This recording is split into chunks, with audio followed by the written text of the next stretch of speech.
Hi, this is Lee Langdon. Today on the podcast, I visit with Jared Pollock. Jared is one of our young adults who works at the airport, and he's one of the guys that's out at the gate marshaling in the airplanes when they come in. He's got the wands in his hands.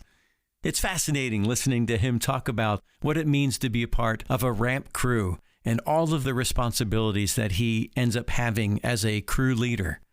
I hope you'll enjoy getting a behind the scenes of the airport crew. We also talk about places he's traveled to, and we talk about the World Cup, and he's predicting France. We have a fun time. Guys, I hope you enjoy getting to know Jared, and I hope you'll meet him in person in the launch class if you get a chance. Okay, guys, let's jump in. Here's Jared Pollock. Welcome to the Young Adult World podcast.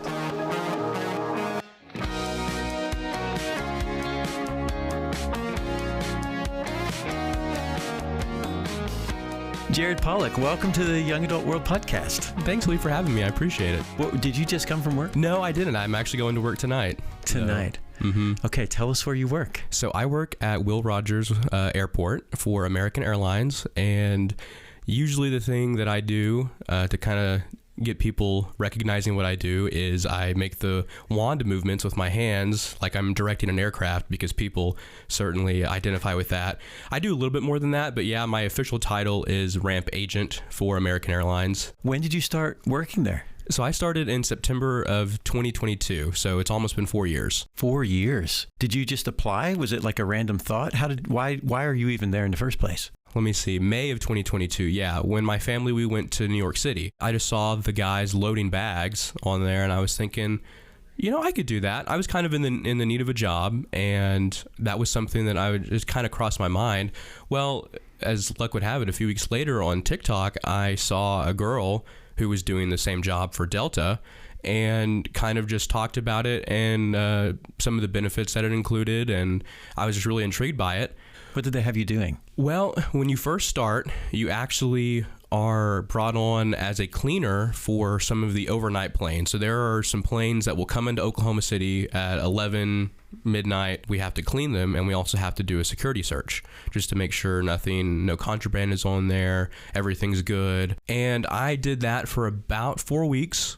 And then they send you down to Dallas to do a ramp class. That class is 3 days, and you learn about the different types of aircraft. You learn about the positions that you'll be running when you go back to your home station. You'll be learning about the different airport codes. It's important that we know a lot of the airport codes, what they are, because there could be a bag that has been sent to Oklahoma City by accident, and we need to know where it came from and how we can get it there. Now, there are certainly ways to find that information out, but it is nice to know if you can just look at a airport code and recognize exactly immediately where it needs to go to. The cleaning crew is one thing. Mm-hmm. What else were you doing? Because your other roles, you said. Yeah. So what I've talked about so far is crew chief. Mm-hmm. So to kind of go more in on that, you were the number one position on that aircraft, and so you kind of are the lead. And so what you do, it differs a little bit from shift to shift, not a ton. And so I'll probably just go off of like what I would do on a mid shift, because that's normally what I'm working. What I would do is about 20 minutes before the plane arrives, we have a operations person that's also another job that I do that we can talk about later, but they will be monitoring all of the flights coming in. And so they'll give a radio call out and say, whatever flight, maybe Dallas is 20 minutes out. And so at that point, you're kind of getting into the mode of, all right, I need to get a scanner, I need to get a radio, I need to get wands, and then I need to get a headset. And so you get all of that stuff, and there's a sheet that we have that kind of is our briefing sheet. So we fill it out with the destination, or the inbound flight and the destination, the flight number, the aircraft type, how many bags are coming off and going on, and how many different, we call them GSE, which is ground service equipment. So those are your bag tugs, your belt loaders, how many of those we need. And then you also get your crew together. So you'll brief them on all of this as well. Then when the plane's on the ground, there's a marshaller. So that's kind of what people think of when I do the motion of directing the aircraft. They're the one that the captain or whoever is driving it on the ground or operating it, steering, I should say, they're the one that they look to come forward, to slow down, and to stop. Well, on the two wings, you have what's called wing walkers. So they're just offside of the wing tips, just to make sure that no equipment is between us and the wing. We want to make sure that everything is a nice spread out area, that nothing is going to hit the plane coming in or going out. We go and we immediately descend on the plane. It's somewhat akin to like maybe a pit crew for a NASCAR. Like everybody's just going, are doing their thing. Everybody knows what we have to do. And while it's not as fast as a pit stop, it is certainly fast, and you have to be urgent. You have to have a sense of urgency when you're on the ramp. Every time that I'm out there, and I will watch a takeoff and landing, and we have the absolute best views out there for takeoff and landings. I've become a little bit of an aviation enthusiast since I worked here. Every time that I see a plane take off, really especially take off, it is just incredible to me that those wings will hold up the plane. Yeah. And it really is amazing feat of engineering. I also was thinking about the safety. Like we've had pilots on this podcast, and they've talked about, it's safe, and by the way, we want to live too, so we're going to do everything. I'm curious from your standpoint, because you go through the safety checks as a crew leader, right? You're opening things up and looking. How secure can we feel as passengers that you have looked at everything and all that kind of stuff? I would say incredibly secure. As someone who frequently flies our product for American, I know what it takes, and I know what everybody does, and having that behind the scenes look sometimes can be scary, but for me, I'm very comforted in knowing that all of my colleagues across the country and even the world take their jobs very seriously, and so I can certainly put my seal of approval, however much that means. Why do some bags show up damaged? Why do some bags show up with their zippers broken or whatever? What happens? Yes. So unfortunately, some rampers don't have the same mindset that I would say that I do. You really can't walk every single bag to the back of the bin. What I like to do, if I can, and this is also another tip, if you are in the market for a new bag soon, try to get one with 4 wheels. Okay. Because then that you can roll down all the way to the person, and it's not going to get damaged. If you have a bag with 2 wheels, that's harder to roll. Now what you can do is you can still put it down, and where the 2 wheels are at the back, and you can kind of push it, and it will get maybe halfway there, which is better than having to walk it all the way down there. But certainly the bags with 4 wheels are going to maybe survive a little easier, because you can kind of just push those and roll those along in the bin, whereas otherwise sometimes it may not be treated the best. Now I can tell you for me, if you go down there and see that I'm in the bin, you can rest easy. I take care of the bags because that's what I would want from me.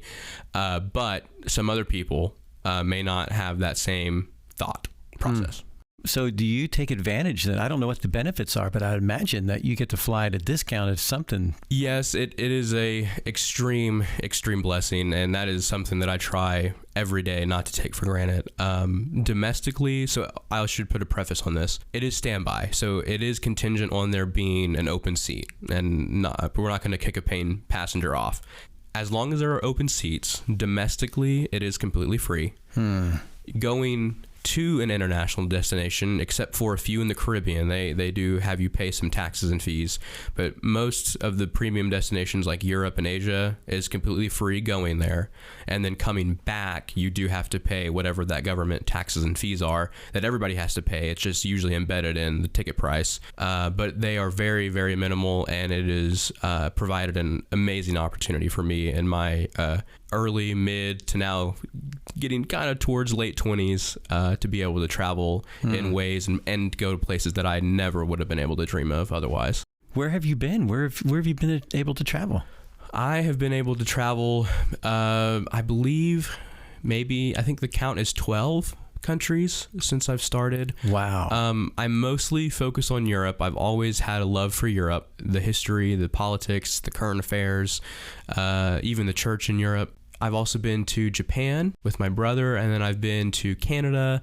I've been to some places domestically as well. Probably my favorite might be Switzerland. I can't lie. Yeah. Switzerland is awesome. I hear it's beautiful. Oh, it is gorgeous, and none of the pictures that you can see online will do it justice. I think they're playing the game today in the World Cup. They sure are. They're kind of outside of the U.S. and if you're listening, we're recording this the day after the unfortunate 1-4 loss to Belgium.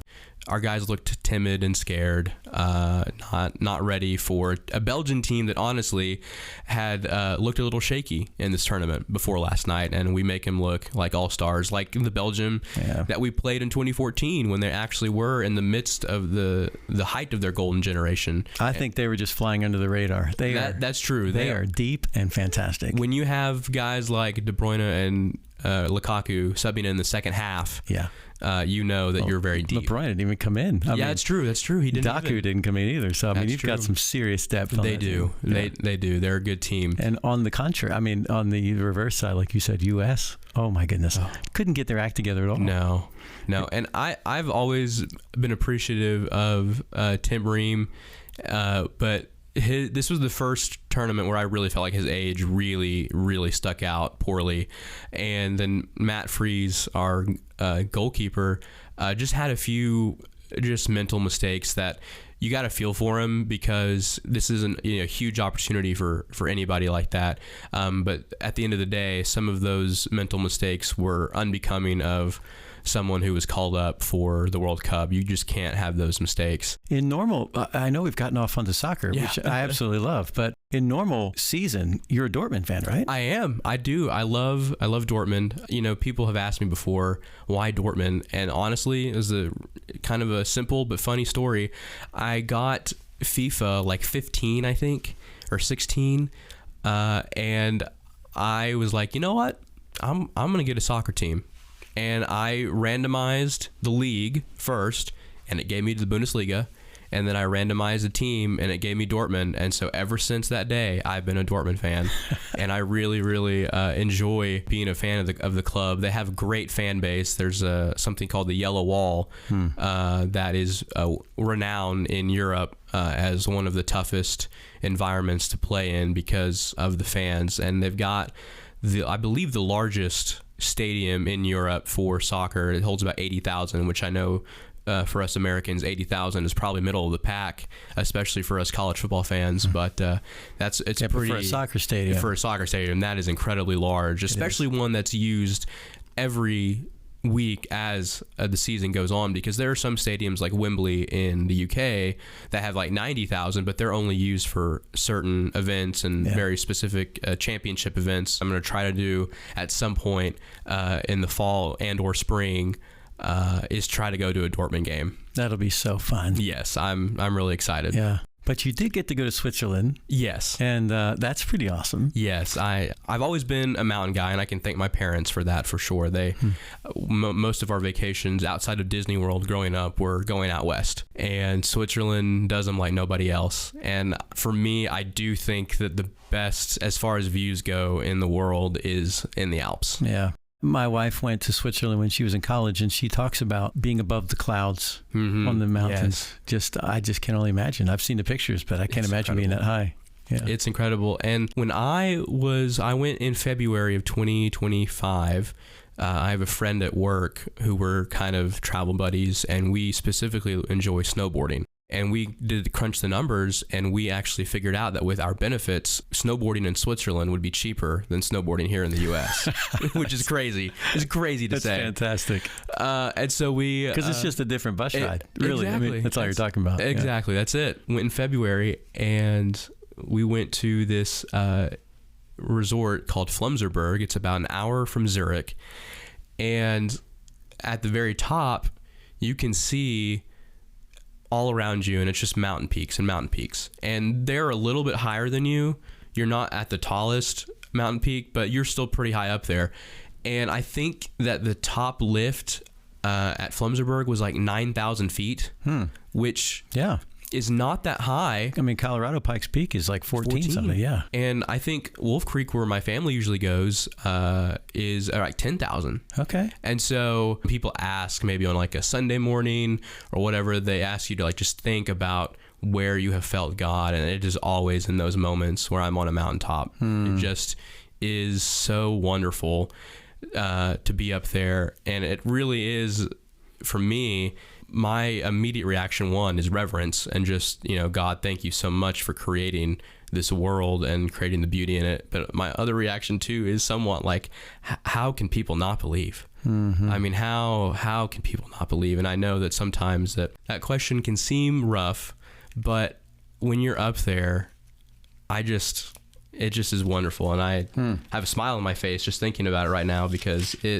every time that I see the beauty of creation, and you can see so much too. And that's, I guess, another good thing about it being not as high, as you can see the valleys and you can see the lush green and you can see the towns just sprinkled throughout the valleys. And it just is like, man, all of this is because of you, Lord. Right. And it's amazing. And he has always been up on the mountains. Yes. God has. It seems like he's met man on top of the mountains Yes. throughout the Bible, throughout Scripture. I mean, all the different times you think about Abraham being tested up on the mountain and Moses going back on the mountain. I mean, there's so many times God goes on the mountain, and you're talking about having these beautiful experiences up on the mountain. There's something about the beauty, I think, of God's creation and connecting with Him on those mountains. And we know what they call it, the thin space. Like, even though it's physical, it just seems like, well, this is. Even though he's not in the sky per se, there is a sense of closeness there that comes. Absolutely. Yeah. Absolutely. You said your parents took you guys out west when you were kids. Tell me about your parents. Did you grow up here? Yeah. So I'm born and raised in Oklahoma City. I have a twin brother. He's my fraternal twin. So I grew up here in Oklahoma City. For the first 7 years of my life, our home congregation was Wilshire Church of Christ. Got a lot of good people who I may not know as well because I was so young, but like I know that is a great place. I probably would have a home there if I ever needed for whatever reason. And then when we were 7, we moved to Durant, Oklahoma for 3 years, and we worshiped with the 7th and Beach Church of Christ. In 2010, we moved back to Oklahoma City, and I have been here ever since, save for a couple of semesters over in Searcy. You said a twin brother. Wow. Did you guys always share a room? Were you close as you can be, kind of thing? Well, when we were in Durant, it was actually the first time that we had our own rooms, but we actually did find ourselves sleeping in the same bed many nights still. But when we did get to Edmond, when we got back to Edmond, I should say, in the house that my parents are still in now, we had our own rooms, and we'd had our own rooms. I feel like a lot of sibling relationships are like this, that you are really close when you're young, and you might drift apart a little bit when you're in your teenage years, when you're kind of finding your own identity. And his name is Zach, and me and Zach are different enough to where our interests didn't always align, and so we might be doing different things in our teenage years. But now he's my roommate. I live with him, and I love him. He's a great friend, and he's the only person who has ever known me longer than anybody else ever has. And so having that special bond with him is really cool. And I do love him very much, and we're very close. I wouldn't say we've ever been like separate or like not close, but like there certainly were times where like, we were doing our own thing, and we were still supportive of each other always, but we were just doing our own thing. But now it definitely it's gone a lot closer, and I hope to, continue that still.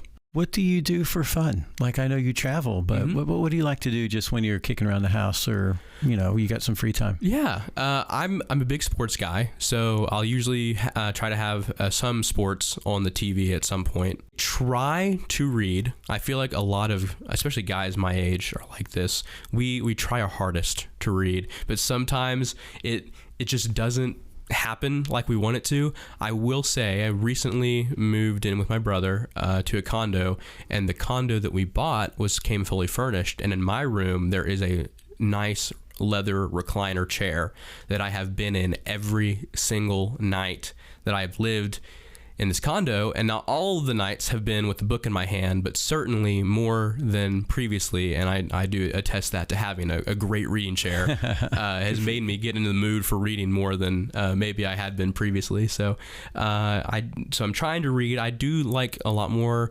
nonfiction and history. I've always just been into history, but I've intaken a lot of my history in the form of, short form content on social media or maybe YouTube videos, because there are some really genuinely good YouTube videos out there that are historical, that are educational, that are jam-packed with good bits. But also I have learned some through reading. My dad is a big reason as well why I'm a history lover and geography lover, for sure. What are you reading right now? Right now, I'm actually trying to tackle this monster of a biography of Napoleon by a guy named Andrew Roberts. It's like 800 pages, and I've gotten through the first 100 pretty good, and it has been really interesting to learn. I recently watched the 2023 I think it was movie with Joaquin Phoenix that was Napoleon. Now I have heard online that like it was not super accurate, which honestly historical movies rarely are, and I'm okay with that, because I know that going in that most of the time there are going to be discrepancies and there's going to be liberties that Hollywood took, and so it doesn't usually bother me that much, and it was still entertaining, and it just got me into kind of learning about Napoleon more. He was a ruler, and to the farthest extent that you could be, but there are some things about his life that are interesting, regardless of sometimes how vilified he is, and I would say somewhat rightfully so, for sure. Man, only 700 more pages, man. I know. Keep going. I know. Hey, you're involved in the young adult ministry. Yeah. How are you involved? Well, I am a part of a small group that meets on Monday nights. It's run by Molly Burke and Emma Duncan, or Emma Odiambo now. It's a great group, man. It is a wonderful group. Yeah. And I came to them from Trevor and Brooke Talley's group. I started with them, and then in September of last year, my schedule changed to where I'd be working on Thursdays. But I love both of those small groups. Both of those groups of people are awesome. Recently, I went on the flow trip that we had. That was a lot of fun. And I can't wait to, hopefully next year, I'm going to make a point to be able to go to Honduras with you guys. I'd really love to do that. That'd be great. You were part of us this year, actually, because every time we got on the plane. I've heard. There's Jared down there. There's Jared. I've heard that there are lots of pictures of me, but that aren't me. Yeah, waving the wands. Waving the wands. Yeah, it's all marshalling, as I know now. Yeah. Yeah. No, that's great. You're part of the launch class? Yes. Yeah, part of the launch class. Yeah. I come when I can on Sunday mornings. My schedule, I get off at 1 a.m. usually, but when you're in ops, like I was saying earlier, you're kind of in charge of all the flights that are coming in. Yeah. And so if there's ever a flight that's delayed, I have to be there. Yeah, that's it. Yeah. And so sometimes I might get off at 3 a.m. or 4 a.m. And my ops days are Friday, Saturday. And so my Saturday night into early Sunday morning sometimes have been wrecked a little bit by a late flight where I don't get off until 4 a.m. And so I'm not able to make it to class on Sunday. I do try as much as I can, and then Wednesday nights I'll come, and obviously right now we're doing WOW, but back in the school year and in the fall we'll get back to it. Yeah. Well, I appreciate that there's a lot of people that are in that similar boat where they just Sundays or Wednesdays, it's hard sometimes because of the world, the way that we function in our culture today, and keep going. And I'm glad that you are coming when you can. And what tip would you say? We have a lot of incoming, young adult ministry people coming in this time into the fall. What's one tip you would give somebody who's coming into the young adult ministry? Oh man, I would say just get involved. It's so easy, and it was easy for me, and I was certainly in this boat for longer than I like to admit, of being scared to jump in. Just know that people here love you. People here want you to have a place here. They want to have a relationship with you, and most importantly, they want you to have a relationship with Christ. And you may have to get out of your comfort zone a little bit. I've had to, for sure. But it's so worth it because of the people that you meet and the experiences that you have with the young adults ministry. That's so good, man. So true. All right, last question. Who's going to win the World Cup? Boy, it's looking like France. They're really, really good. Yeah. They're really good. Mbappe, and there's a few newer guys on there. Giroud's not on there anymore. Griezmann's not on there anymore. But even then, they've reloaded. Dembele's still on there, and he's been, he has, I think, 4 or 5 goals so far, and pretty much every World Cup until like the last maybe 2 or 3. That almost is a shoe-in for the Golden Boot, which is awarded to the top goal scorer. But now we have 3 guys who have 7. I know. And it's so cool. I imagine that they might get to 10. And so it's going to be crazy. But yeah, France is really deep. They've got a good, their coach, Didier Deschamps, is a great coach, or manager, as they say in soccer. And so they've just got all of the right pieces. They've got the right mentality. I'd be a little shocked if France didn't win at this point in the tournament. Okay. Well, Jared, thank you so much for being on. Me. Yeah, man, it's been a treat. I appreciate you. Keep going. Keep doing what you're doing, man. Thank you. Awesome. Thanks for being on. Hey, thanks for joining us today. I hope this conversation was meaningful to you. Come find us on Instagram. Our profile is Young Adult World Podcast. Tell us what you connected with during our podcast today. This podcast is part of the Young Adult Ministry at the Memorial Road Church of Christ in Edmond, Oklahoma. Come join us sometime. There's plenty of room for everyone. If you want to reach out to us, don't hesitate to email us at youngadultworldpodcast@gmail.com. And we are so grateful for Jacob Staten. Jacob is a young adult who edits this podcast for us and keeps this thing going. So thanks, Jacob. Okay, guys, see you next time for another Young Adult World conversation.